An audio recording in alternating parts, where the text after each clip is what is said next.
Now at 5 and streaming on crossroadstoday.com, we'll have the latest details on a school shooting where 4 people were killed and numerous others hurt. Plus, a man accused of killing a Harris County deputy in a daylight shooting is caught after a 60-mile pursuit. And Texas leaders are trying to keep up with demand for water as the population booms. Rain beginning to settle down here in the Crossroads. Will more be back tomorrow? What about the cool air headed our way? When will that be? Find out coming up in the forecast. Plus, inside Camp Humphreys, an Ohio family offers a rare glimpse into the U.S. Army's largest overseas base near North Korea. You're watching 25 Now News at 5. Good afternoon and thanks for being with us. I'm Shawna Currie. A 14-year-old student at a Georgia high school will be charged as an adult with murder. This comes after 2 students and 2 teachers were killed and at least 9 others hurt in a shooting today. The student at Appalachia High School opened fire, sending students scrambling for shelter in their classrooms and eventually to the football stadium as officers swarmed the campus and parents raced to find out if their children were safe. I was in my second period when everything was happening. I can remember the announcements going on saying that this is a lockdown, and then police came in there with their guns telling us that this is not a drill. I heard like the policemen were chasing the person up and down the hallways. You can hear the shooting, but from like afar. And right when you can about to hear the shootings, that's when the announcement was going on for everyone to stay in their classrooms. And then after sitting in the classroom for 10 minutes straight, that's when we can evacuate and move out of the school. Law enforcement says the high school had received an earlier phone threat warning that there would be shootings at 5 schools and that Appalachia High School would be the first. It's not known who placed that call, and officials are investigating the call and where it originated. Well, the cause of repeated fire alarms at Victoria West High School has been uncovered. Those alarms were triggered on August 27th and August 29th, leading to evacuations of the campus. Students and staff were able to return to class each time after the fire department gave the all clear. The Victoria ISD Maintenance Department worked with the Victoria Fire Department to determine that a faulty duct detector was the culprit. That detector has now been replaced. Well, the singular most important issue facing the state, water. Texas officials are trying to keep up with water demand as the population booms. Adam Bennett has more from Austin. Since 1975, I still love it here. Donnie Ramatka has seen the changes in Austin. You could walk into a bar and see Stevie Ray Vaughan for $5. And Lake Travis. It is boom or bust. Where we met him fishing Tuesday. I'm just so glad this lake is open. One factor in lake levels is demand for drinking water. Water is the singular most important issue facing the state. A statewide issue front and center Tuesday at the state capitol. I can't stress enough that we have to start next session putting dollars to this task. State Senator Charles Perry chairs that chamber's Water, Agriculture, and Rural Affairs Committee.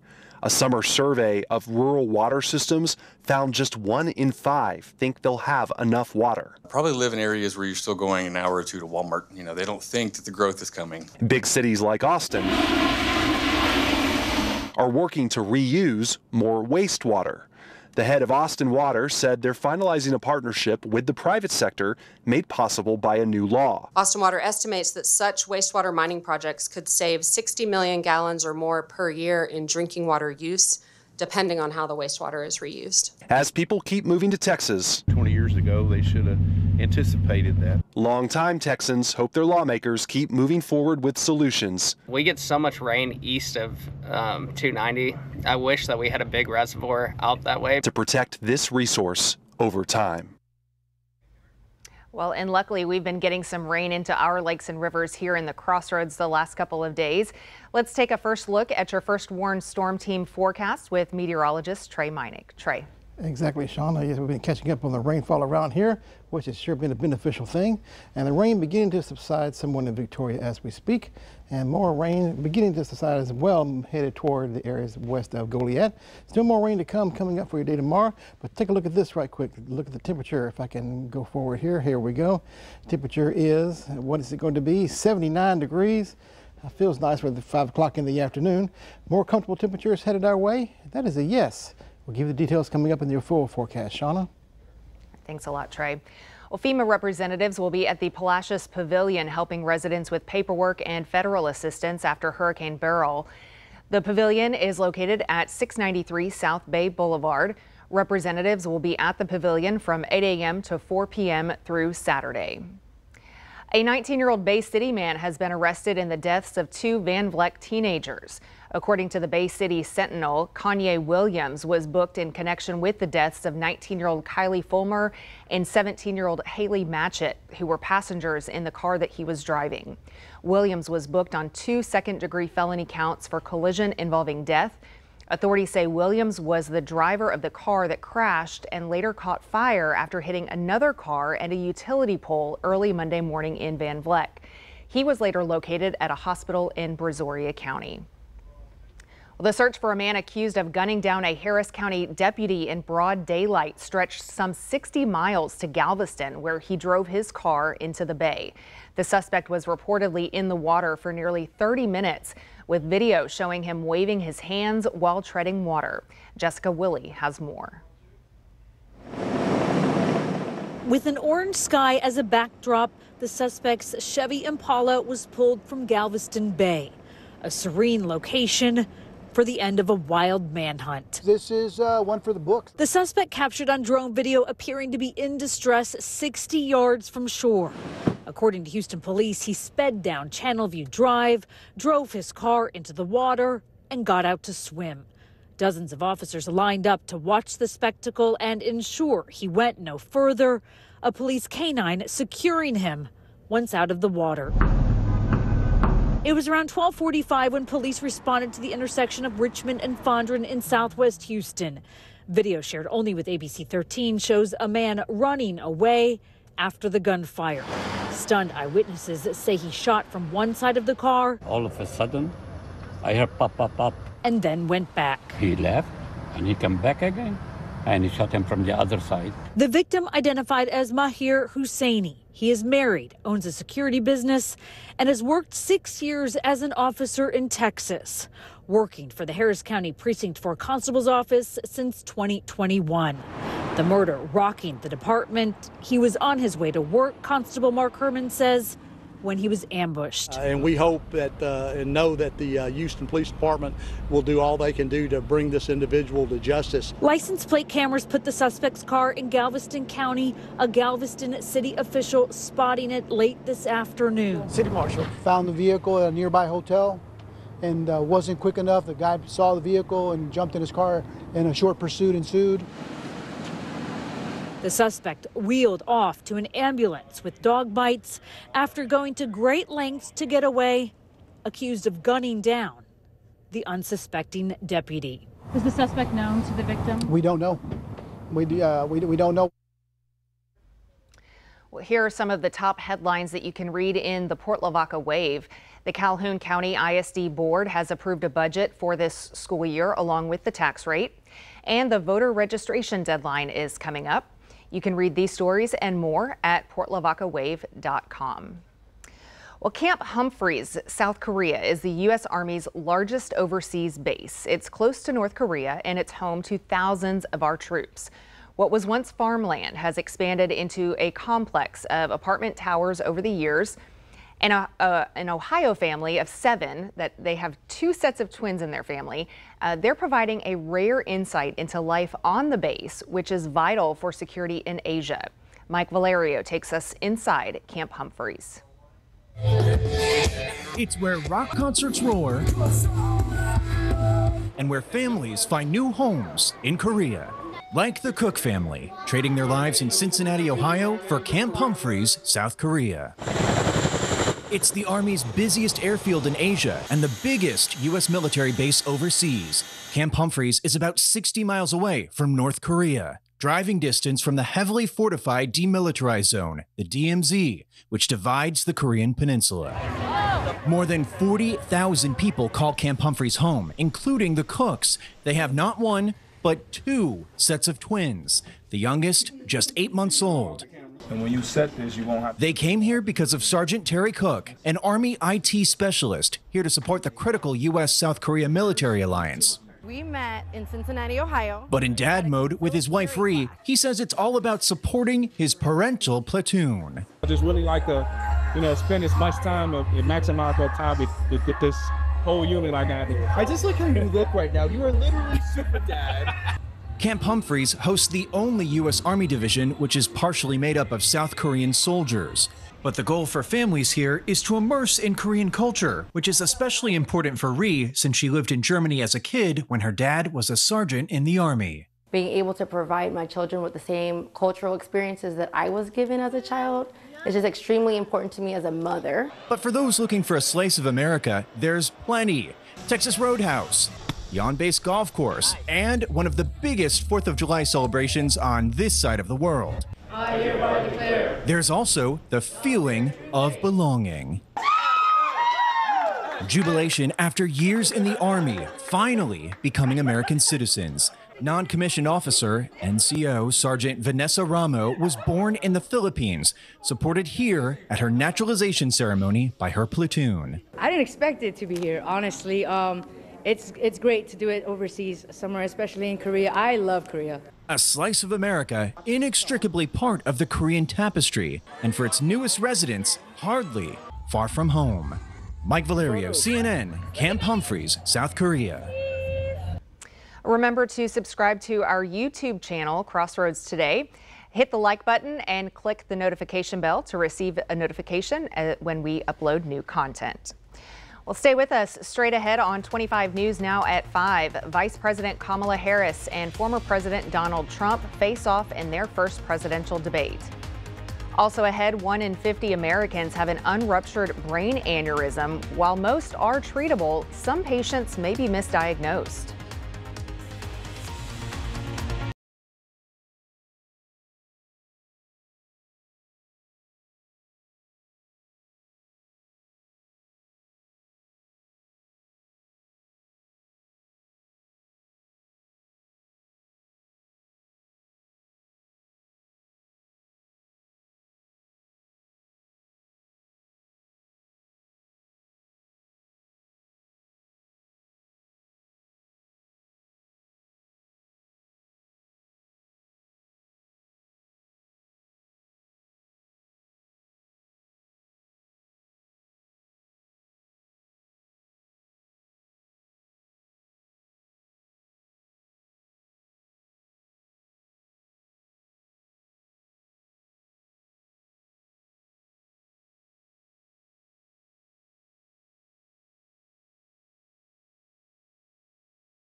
Vice President Kamala Harris and former President Donald Trump square off for the first time in a presidential debate hosted by ABC News.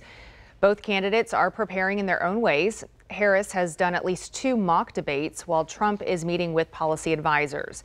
You can watch the debate next Tuesday right here on ABC 25 with full coverage starting at 7 o'clock. Well, here are some of the top headlines that you can read in the Cuero Record. Yorktown residents are calling for action on dangerous dogs, and Hunt Elementary School holds a pep rally for kindness. Again, you can read these stories and more at DeWittCountyToday.com. About 1 in 50 people in the U.S. have an unruptured brain aneurysm. That's according to the Brain Aneurysm Foundation. Early detection is critical as most are treatable, but some patients may be misdiagnosed when initially seeking medical attention. In today's Health Minute, Mandy Gaither has the risk factors that everyone should know in honor of Brain Aneurysm Awareness Month. It's a spot on an artery in the brain that's weakened or thinned, causing it to bulge and fill with blood. Brain aneurysms are more common than you may know. A lot of people potentially could be walking around and not even know that they have an aneurysm. Neurosurgeon Dr. Mark Bain with Cleveland Clinic says not all aneurysms cause symptoms. Larger, steadily growing ones may cause pain above and behind the eye, numbness, weakness, paralysis on one side of the face, a dilated pupil in the eye, or vision changes. Bain says not all aneurysms need treatment. A lot of aneurysms are actually fairly safe. People don't think they're safe, but the rupture rates are very, very low. There are aneurysms that do pose a risk of rupture. Bain says those should be treated. When an aneurysm bursts, it's extremely dangerous and causes a sudden severe headache. Emergency medical attention is needed immediately. That way they can stabilize you, make your blood, make sure your blood pressure is well controlled. And then typically they'll contact a place that can treat a brain aneurysm. Bain says it's also important to know the risk factors, including family history of an aneurysm, untreated high blood pressure, cigarette smoking, and age. He says treatments have come a long way and can go in through a leg or wrist artery without an incision. Patients wake up without any pain, and they're able to go home the next day. For Health Minute, I'm Mandy Gaither. Well, local elections officials say Texans can help other citizens register to vote and cast ballots, but there are rules and procedures that need to be followed. To read the full Texas Tribune article, come to our website, crossroadstoday.com. The rain beginning to subside now as we work toward the evening hours. More rain coming tomorrow. Then here comes the sun and a lower humidity. Yes, we'll talk about that coming up in your forecast.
And good afternoon, everyone. Trey Mining here, and thunderstorms rolled through Victoria earlier this afternoon around 3 o'clock or so. Dumped some fairly significant rainfall around Victoria County. Beginning to move on to the west now, as you see right here, and also beginning to shrink in its intensity and its coverage area, thanks to the loss of daytime heat.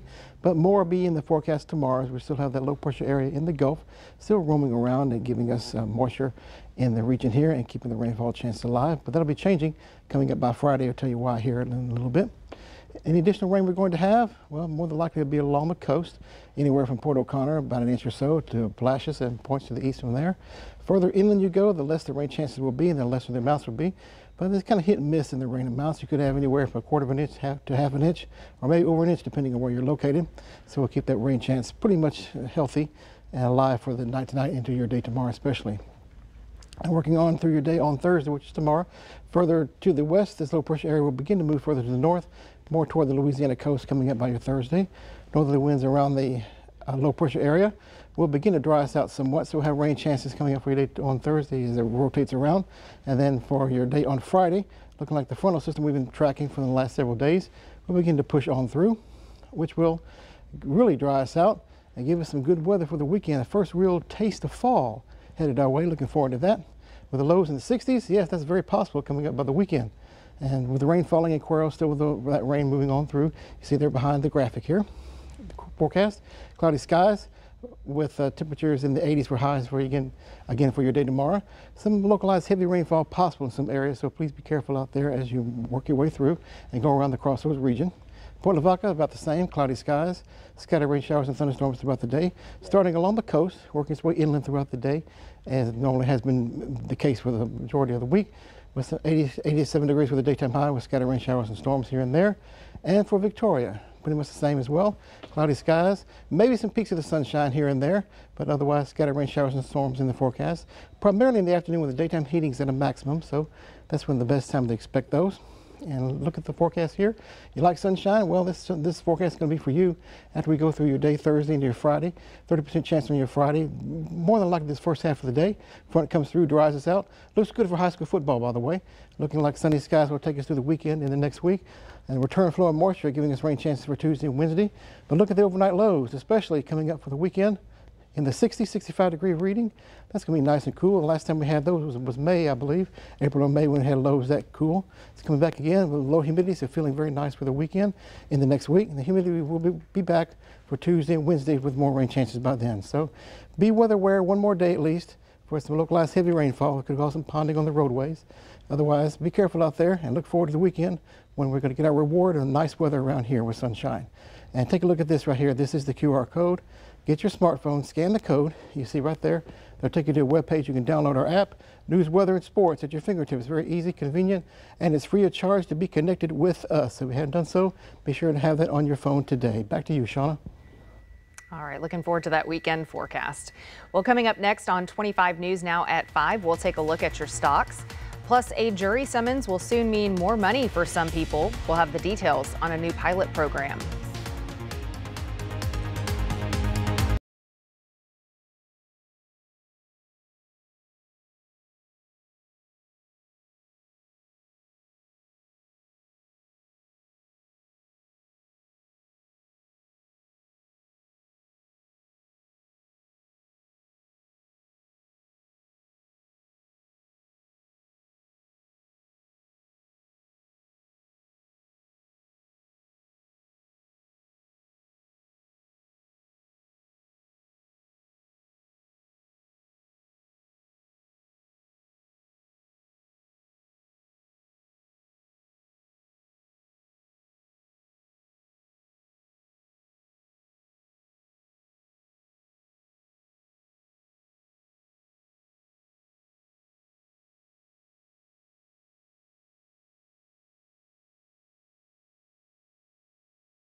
Here's a look at how stocks closed today. The Dow up just a little more than 38 points. The S&P down more than 8 points, and the Nasdaq down 52 points. Oil is down $1.47, closing at $68.87 per barrel. Jurors in one California county are getting a significant bump in pay for their service. The pay is going from $15 a day to $100 a day. And the compensation for the miles driven to and from the courthouse is going from 34 cents a mile to 67 cents a mile. Shasta County Superior Court is among 7 courts taking part in a state pilot program to raise juror compensation. The goal of this is to increase diversity in juries. The bill's author says that the previously low pay leads to juror dismissals over financial hardship, so the juries end up not being representative of the community. Well, Southwest Airlines has an offer for travelers looking to save on expenses. The carrier has announced the return of its Companion Pass promotion, effectively a buy one, get one free offer for Southwest members. A ticket holder's fellow passenger can come along on unlimited flights for a couple of months early next year after paying ticket fees and taxes. Members of Southwest's Rapid Rewards program would need to book a round trip or two-way ticket by the end of Thursday for travel through November 20th of this year.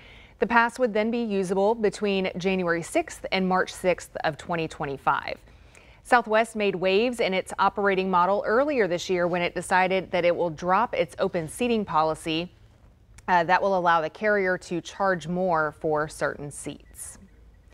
Well, the number of available jobs in the U.S. is shrinking, indicating the demand for workers continues to wane amid a cooling labor market. Job openings fell in July for the second consecutive month to an estimated 7.67 million, according to data released today by the Bureau of Labor Statistics. It's the lowest number since January 2021. Economists were expecting the July postings to climb to more than 8 million. A recent study shows an increase in telecommuting among local businesses. This comes post-pandemic. So our viewer poll today, do you prefer working from home or returning to the office? Or a hybrid of both?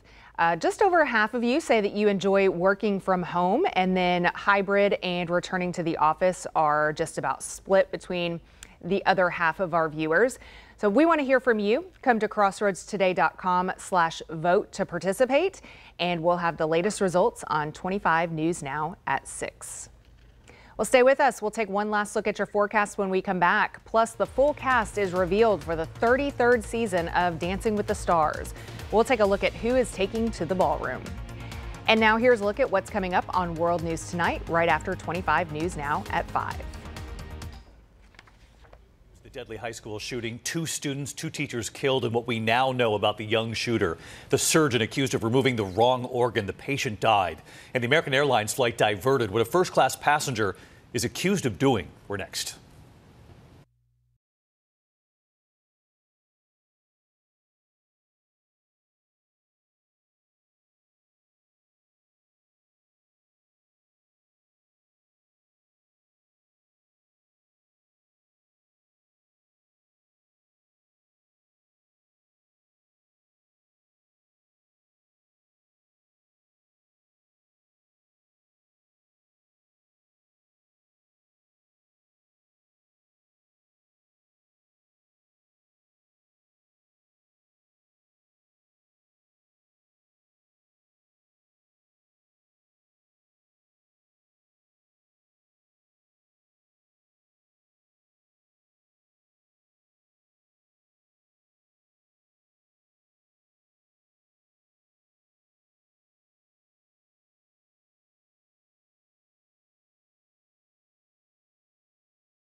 Well, we now know the full cast of the 33rd season of Dancing with the Stars.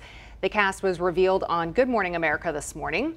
The star dancers include Olympians Steven Nadorishik and Ilona Mayer, so-called fake heiress Anna Delvey, All-Star NBA center Dwight Howard, along with Beverly Hills 90210 alum Tori Spelling, and former Bachelorette star Jen Tran.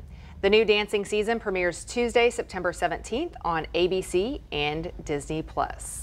So Trey, you have any predictions? Not quite sure yet, but for around here, we'll be singing and dancing in the rain for a little while longer. Yeah. And then we'll be celebrating the cooler air headed our way. Yes, about that. As we look at the forecast right here, we'll have high temperatures near 89, 90 degrees every day tomorrow with scattered rain showers and storms. Keep that in mind. Beginning to move on out by Friday as the front moves through. And then we clear out and dry out for the weekend. Nice and sunny conditions. It's been a long time since we've seen the sun. We certainly will see that. Highs in the 80s, lows in the mid-60s. The breath of fall-ish type of air. Then the rain chances return coming up for Tuesday and Wednesday. So a lot to look forward to. Looks great for high school football, by the way. Okay, so Battle of the Boot, other games that are going on Friday, looks good. Yes. Okay, all right, looking forward to that for sure.